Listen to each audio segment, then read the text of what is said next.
Hello and welcome to Gunnar Weiskamp's Web Development. Today we're looking at Lesson 10, C# LINQ, and we're doing Part 1 of LINQ because there are a number of processes within LINQ that we'll be looking at.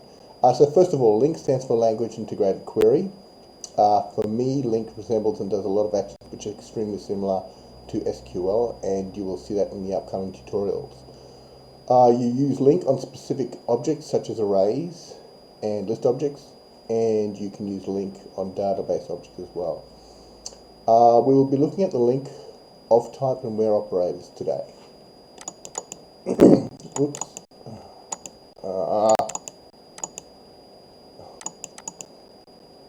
Right, so if you want to create today's application, I have used it in Microsoft Visual Studio 2013. You can just go and File, New, Project, and then in there make a console application as described here in our picture B. Okay, just the right amount of clicks. Alright, let's open up Visual Studio here and let's put in some code. So what we've got here in our top level is an array, and we're going to show that LINQ can be used on this array. Here is our LINQ statement, and what this, if we break it down, what it does is we create an abstract item here, just the data item here, and from that we're putting information from this table, from this object into this abstract item, and then you're saying find me in this object now only the string which is referenced as who, and then select that information here. This ends up on our results variable here, which we'll be printing out in this area here. Our next coded statement here is we've got an array list, and an array list we can place in different data types. So you can see here we're adding a string type there as well. Here we're adding a double type, so 2999. So with that statement here, what we're going to be using is using the OFTYPE LINQ expression. And what that does, and we're going to be using it on this author object. What that does is we want to get the OFTYPE double item out of this array list, which is this item here. And that object will go into the cost object here.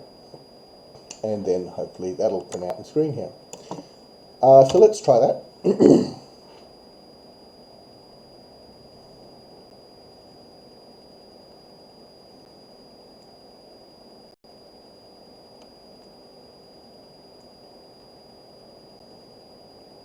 There we go. So we've got who and 2999. So yeah, that value's coming out here out of this process, and the who's coming out of this process here.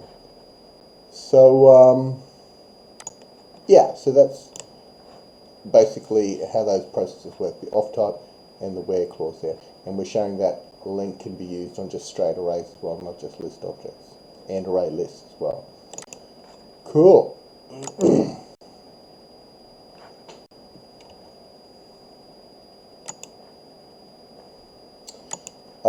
Right, so let's get our next example of code.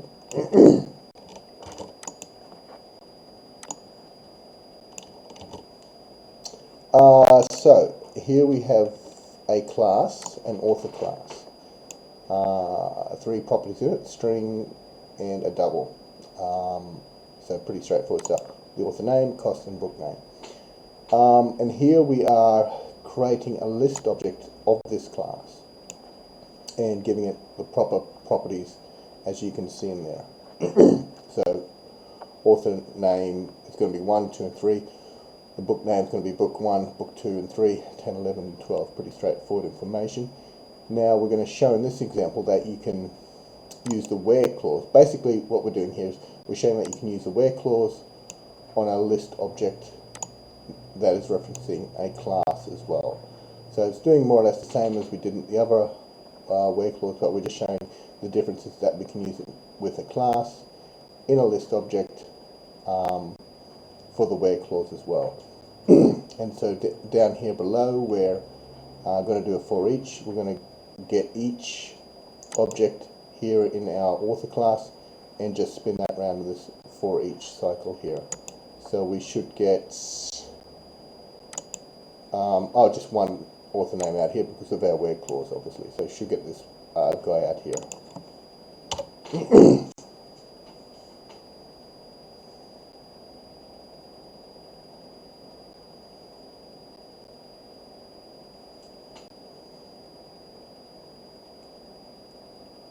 Oh, there we go. Took a while to come out. So there we have the author name, which is in this object here. So it found this where clause did produce the results that we were looking for.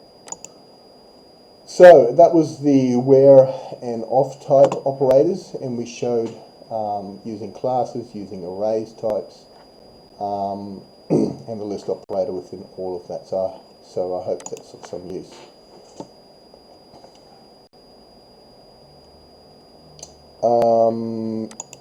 Yes, so hopefully that code was of some use to you. Please, if you want, subscribe to my channel, and hope to see you next time. Bye.